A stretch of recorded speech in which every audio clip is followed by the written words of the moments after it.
इसमें दो बातें आपने कही तनेजा साहब की, पश्चिम की ताकतें बहुत जल्दी नहीं आएंगी, खासतौर से अमेरिका सैन्य कार्रवाई से बचेगा, और दूसरा भारत के साथ भी संबंध अच्छे हैं ईरान के लोगों के, और तीसरी बात जो आपने बड़ी बात कही कि अगर कोई सैन्य कार्रवाई करने की हिम्मत करता है, हरकत करता है ट्रंप, तो फिर ऐसे में जो खाड़ी के बाकी देशों में जो सैन्य ठिकाने हैं अमेरिका के, वहां पे ईरान जवाबी कार्रवाई कर सकता है। अगर नौबत यहां तक आती है तो भारत कितना अछूता रहेगा, स्वर्ण सिंह साहब? हाँ, भारत अछूता नहीं रहेगा, क्योंकि उसके पीछे जो समझ है वो ये कि ईरान में यदि सैन्य कार्रवाई होती है तो वो ईरान तक सीमित नहीं रहेगी। जैसे पहले भी कहा गया कि करीब 19 ठिकाने हैं अमेरिकी सैनिकों के अलग अलग देशों में, पूरे पश्चिम एशिया में। और ईरान ने खुलकर कहा है कि यदि सैन्य कार्रवाई होती है तो वो बदले में इन सब ठिकानों को भी निशाना बना सकते हैं। उसका मतलब ये कि इसका असर पूरे बड़े क्षेत्र में होगा। और जैसे आपने प्रोग्राम को शुरू करते हुए कहा कि इतनी ज्यादा संख्या में भारतीय लोग इस पूरे क्षेत्र में रहते हैं, और वहां से जो फाइनेंशियल सपोर्ट रेमिटेंसेस जो आते हैं वो करीब करीब 140 या 50 अरब डॉलर सालाना आते हैं। उसके अलावा तेल की जो हमारी निर्भरता है, गैस की हमारी निर्भरता है इस पूरे इलाके के ऊपर, उस पर संकट आ सकता है। तो इसलिए भारत को जाहिर है कि केवल इमोशनल मतलब या कल्चरल या इतिहास के नजरिए से तो जुड़ा हुआ है भारत, पर आज जो रोजमर्रा की जरूरतें भारत की हैं उस नजरिए से भी भारत इस क्षेत्र से जुड़ा हुआ है। इसलिए यदि ईरान पर सैन्य शक्ति का प्रयोग होता है तो मुझे लगता है कि भारत पर भी उसका असर होगा। उसके अलावा आप देखें कि जो दूसरे यहाँ के राजशाही परिवार हैं या दूसरे देश हैं, वहां भी लोगों को चिंता होगी कि यदि विरोध इस तरह से सड़कों पर उतरता है और सत्ता को हटा देता है, गिरा देता है, तो क्या इस तरह का कुछ किसी दूसरे देश में भी हो सकता है या नहीं, वो भी एक चिंता का विषय इन सब लोगों के लिए होगा। पर मुझे लगता है कि सैन्य नजरिए से आप यदि देखें तो इसमें बहुत समय लगने वाला है। पिछली बार जब जून में एयर स्ट्राइक्स हुए थे, केवल 4 दिन के लिए, 12 दिनों में अमेरिका के, तो एक बहुत बड़ा युद्धपोत जो है जेरल फोर्ड, उसको मेडिटेरेनियन में तैनात किया गया था ताकि वो जरूरत पड़े तो इधर आ सके। आज वो कैरिबियन में है। तो कम से कम 2 बड़े युद्धपोत यहाँ तैनात करने की कोशिश होगी। उसमें उसमें 2 या 3 महीने लग सकते हैं आराम से। तो क्या तब तक ये विरोध प्रदर्शन चलते रहेंगे या ये इन पर काबू पा लिया जाएगा? और दूसरा, आपने जैसे वेनेजुएला में देखा, जो सरकार थी वही बनी हुई है। अब खबरों में है कि जो वहां उपराष्ट्रपति अब राष्ट्रपति बनी है, डेल्सी रोड्रिगस, शायद अमेरिका उनके साथ संपर्क में था करीब 4 सप्ताह पहले से ही। तो क्या अमेरिका किसी इसी तरह के दूसरे शिया क्लरिक के साथ संपर्क में ईरान में है या नहीं है, या किसी नौलौरियोट को बांग्लादेश की तरह से लाया जा सकता है? तो ये सत्ता परिवर्तन कैसे होगा, क्योंकि विरोध प्रदर्शनों में कोई भी नेतृत्व साफ नहीं है, कोई भी उनका एजेंडा क्लियर नहीं है कि वो हटाना तो चाहते हैं इस सरकार को, पर उसके बाद क्या करना है। और वो एक के बाद एक आप देखते हैं विरोध, जब विरोध विरोध प्रदर्शन होते हैं, चाहे वो श्रीलंका में हो, बांग्लादेश में, नेपाल में, विरोधी जो सड़क पर उतरते हैं उनका ना तो कोई सीधा नेतृत्व होता है, ना कोई एजेंडा, ना कोई मैनिफेस्टो होता है। सरकारें गिर जाती हैं, उसके बाद क्या करना है वो बाद में सोचा जाता है। तो ईरान में भी क्या, जो वहां की बहुत ताकतवर आईआरजीसी है, ईरान रेवोल्यूशनरी गार्ड कोर जो है, उसका कोई नेता उसमें से निकल सकता है, तो सब अटकलें लगाई जा सकती हैं। पर यहां तक युद्ध का मामला बनने की, युद्ध के हालात बनने की, सैन्य बल की इस्तेमाल करने की बात है, मुझे लगता है कि वो यही बात है कि वो एक तरह से राजनीतिक या मौलिक समर्थन या उनका उत्साह बढ़ाने के लिए राष्ट्रपति ट्रंप कह रहे हैं। और ये भी उसमें इशारा दे रहे हैं कि भविष्य में शायद कभी सेना का फिर से प्रयोग हो सकता है। और जैसे इतिहास में हमने देखा कि केवल दूर से मिलिट्री स्ट्राइक्स, सर्जिकल स्ट्राइक्स वो करता है। आपको याद होगा, आपको कासिम सुलेमान की किलिंग, आपको उनकी याद होगा, मृत्यु हुई थी। तो इस तरह से एयर स्ट्राइक यदि, जैसे मिस लेबर्ट जो स्पोक्स पर्सन है व्हाइट हाउस की, उन्होंने उन्होंने भी कहा कि एयर स्ट्राइक्स एक ऑप्शन है, कई विकल्पों में एक विकल्प ये है।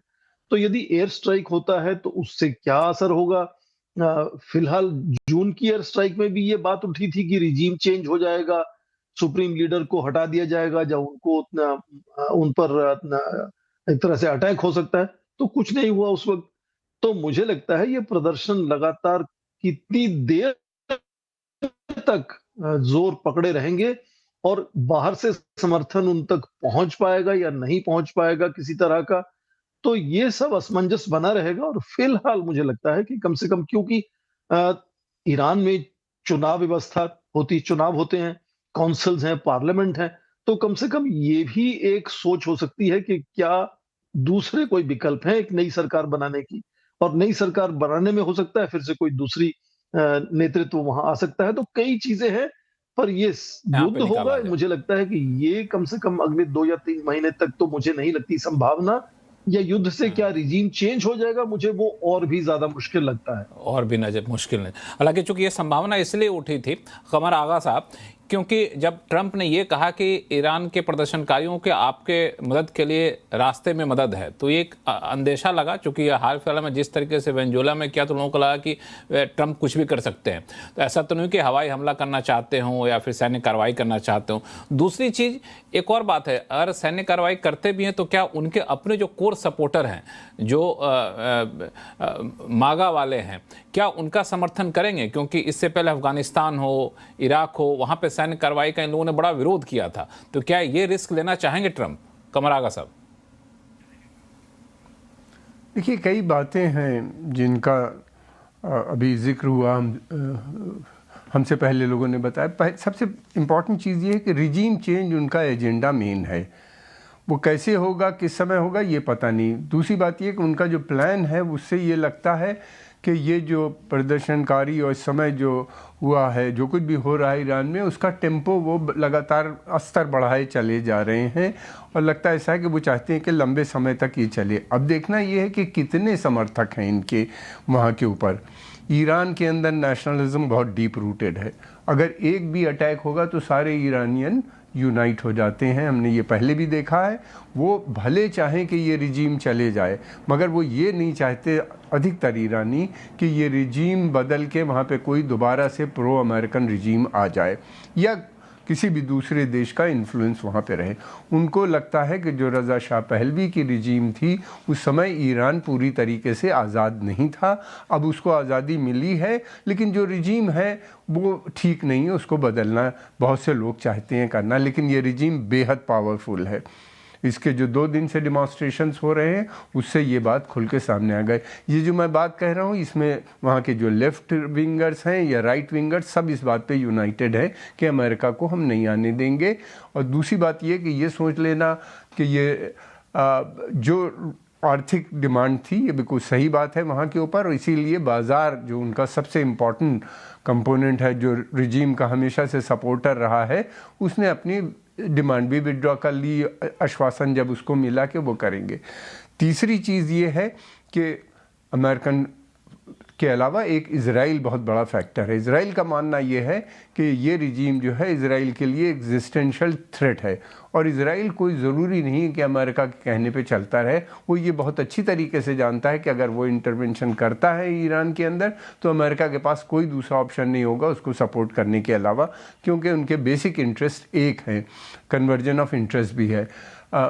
तीसरी एक चीज़ और मैं ये कह दूँ कि ये जो है, अगर इसमें जो ज़्यादातर लोग थे कुर्दिश मूल के, काफ़ी लोग थे वहीं से ये मूवमेंट में जिन्होंने ज्वाइन किया। 3 प्रकार के लोग हैं। एक तो बाज़ारी थे, लोकल ईरानियन थे जिसमें, और दूसरी तरफ ये भी थे, फिर एक वो लोग हैं जो ईरान के, जिनके पास डुअल सिटीज़नशिप है, ईरान में भी रहते हैं, अमेरिकन हैं। वो लोग हैं जो बहुत एक्सपोज हैं आज़ादी के, यूरोप और अमेरिका में काफ़ी समय से रह रहे हैं। और तीसरे वहाँ की जो माइनॉरिटीज़ हैं वो। अमेरिका का जो प्लान है वो बहुत बड़ा है, जिससे सभी ईरानी, चाहे प्रो रिजीम हो या एंटी, घबराते हैं कि वो हम ईरान को पार्टीशन कर देंगे, कुर्दिश एरिया को इराक़ के कुर्दिश एरिया से जोड़ देंगे, बलूचिस्तान को का जो पार्ट है वहाँ पे बलोची मूल के जो लोग हैं उनको हम पाकिस्तान से जोड़ देंगे, बलूचिस्तान से। फिर उसके अलावा अज़री मूल के जो लोग हैं उनको अज़रबैजान से जोड़ देंगे। ईरान को बिल्कुल फ्रैक्चर कर दिया जाएगा, ये मुझे नहीं लगता। एक चीज़ इसमें बहुत इम्पॉर्टेंट है ईरान स्ट्रेटजिकली बहुत लोकेटेड कंट्री है, जिसमें अमेरिका की पूरी कोशिश ये है कि वहाँ पे रिजीम चेंज होना चाहिए।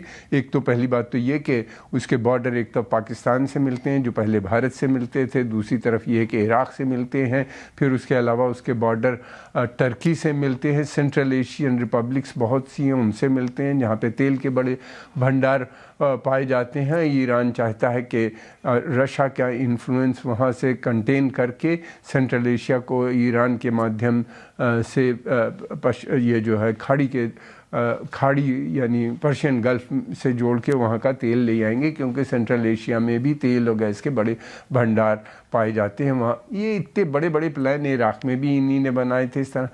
लास्ट में मैं ये एक चीज़ और कहना चाहूँगा, रिजीम बहुत स्ट्रांग है, दूसरी तरफ ये भी है कि उनकी फोर्सेस बहुत स्ट्रांग है और बहुत ही कमिटेड हैं मजहबी तौर से भी और गैर मजहबी तौर से।